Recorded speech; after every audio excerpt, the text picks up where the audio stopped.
आणि जर नागपूर सुधार पन्यासामध्ये डिमांडसाठी एक साधा व्यक्ती जाऊन अप्लिकेशन करतो, अर्ज करतो, तर तो अर्ज तो स्वीकारण्यात येतो आणि 4 ते 5 महिन्यापर्यंत त्यांना डिमांड देण्यात येत नाही. मागील 1.5 ते 2 महिने अगोदर ज्यांचे विक्रीपत्र झालेलं आहे त्यांना जर प्लॉट विकायचा आहे किंवा कोणाला घ्यायचं आहे, जे आम जनता आहे त्यांना घर बांधायचं आहे, तर त्याचे विक्रीपत्र करून देत नाही आहेत. NMRDच्या तहत जे त्यांनी 3,000 रुपये घेतले आहेत, त्या लेआउटचे जे विक्रीपत्र ऑलरेडी झालेले आहेत, लेआउटवाल्यांनी जे विक्रीपत्र करून दिलेले आहेत, त्या विक्रीपत्राच्या नुसार जर कोणी विक्रीपत्र करण्यास इच्छुक असेल तर त्यांची विक्रीपत्र करून देण्यात यावे. की विक्रीपत्र सुरू होईल तेव्हा हा भ्रष्टाचार कमी होईल.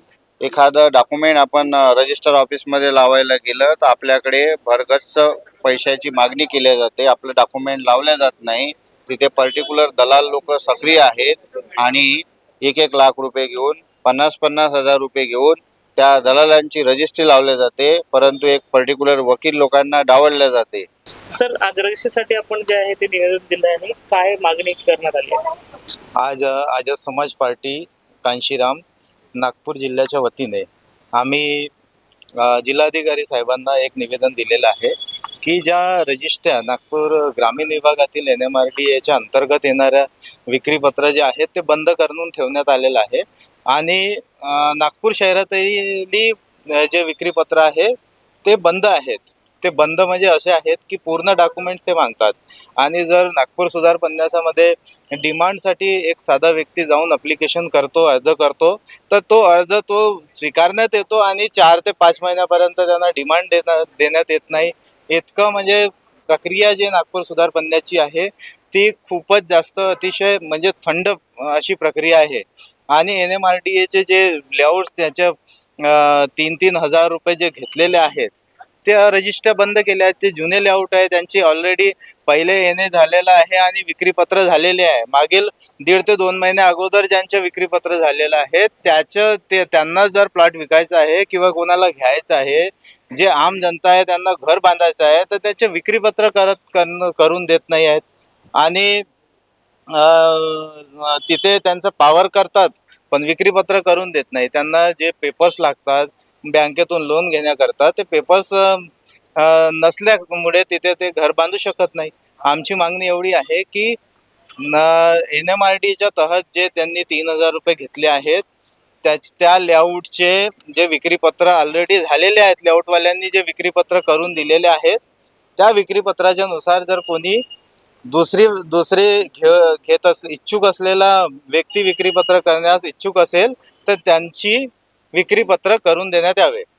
महसूल मंत्री नागपूरचे जिल्ह्याचेच आहेत आणि अशात महसूल विभागात एवढं मोठ्या प्रमाणात जे आहे ते बंद करण्यात आलेलं आहे, तर काय सांगणार का महसूल मंत्र्यांचं लक्ष नाही या सगळ्या गोष्टीकडे?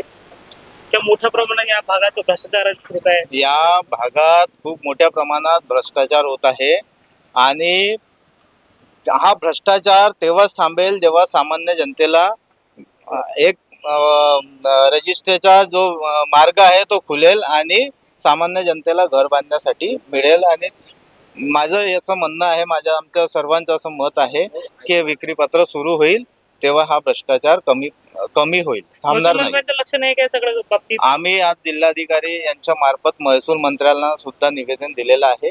हे त्यांच्यापर्यंत पोहोचेल आणि ते याच्यावर काही मार्ग काढतील अशी आमची अपेक्षा आहे. आझाद समाज पार्टीतर्फे माननीय जिल्हाधिकारी यांना आज निवेदन देण्यात आले. निवेदन देण्यामागचा हा हेतू होता की आज संपूर्ण महाराष्ट्रामध्ये ज्या रजिस्ट्री थांबलेली आहे त्याचं काय महत्त्वाचं कारण आहे त्याविषयी आझाद समाज पार्टी नागपूर जिल्हा आणि महाराष्ट्र कमिटीतर्फे निवेदन देण्यात आले. सर्वात मोठा भ्रष्टाचार जो आहे तो रजिस्ट्रार ऑफिसमध्ये होतो. मी ॲडव्होकेट आहे. एखादं डॉक्युमेंट आपण रजिस्टर ऑफिसमध्ये लावायला गेलं तर आपल्याकडे भरगच्च पैशाची मागणी केली जाते. आपलं डॉक्युमेंट लावलं जात नाही. तिथे पर्टिक्युलर दलाल लोक सक्रिय आहेत आणि 1-1 लाख रुपये घेऊन 50-50 हजार रुपये घेऊन त्या दलालांची रजिस्ट्री लावली जाते, परंतु एक पर्टिक्युलर वकील लोकांना डावलले जाते.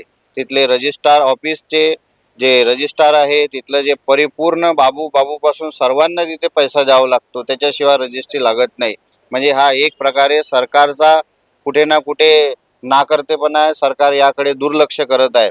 रजिस्ट्रीकडे हा लक्ष देण्याचं खूप मोठं कार्य आम जनतेचा प्रश्न आहे तो शासनाने सोडवला पाहिजे. आणि रजिस्ट्रीमधला जो सर्वात जास्त मोठा भ्रष्टाचार आहे तो उघडकीस शासनाने आणून पाडला एक पाहिजे. प्रश्न असा उपस्थित होतो की राज्याचे महसूल मंत्री नागपूरचे आहेत आणि नागपूर जनतेला इतका मोठा त्रास होत आहे आणि तुम्ही जे म्हणले की भ्रष्टाचार होत आहे याकडे राज्य सरकार लक्ष देत नाही आहे का? महसूल मंत्र्याचं लक्ष नाही आहे का की यांचं समर्थन आहे? निश्चितच महसूल मंत्र्याचं जर या गोष्टीवरती लक्ष राहिलं असतं तर आजपर्यंत जेवढाही काळा बाजार रजिस्ट्री ऑफिसमध्ये सुरू आहे तो चव्हाट्यावर आला असता. जसं शालार्थ आय डी विषयी जो कारभार चव्हाट्यावर आलेला आहे तसाच जो कारभार आहे तो रजिस्ट्रार ऑफिस मधले जेवढेही लोक आहे आणि रजिस्ट्रार लोक आहे यांच्यावर आजही कारवाई केली तर त्यांच्या घरी मोठं घबाड मिळू शकतं. माननीय महसूल मंत्र्यांनी या गोष्टीकडे लक्ष दिलं पाहिजे. जर माननीय महसूल मंत्री जर या गोष्टीकडे लक्ष देत नसतील तर आम्ही समजू की माननीय महसूल मंत्र्याचाही याच्या मागे हात आहे.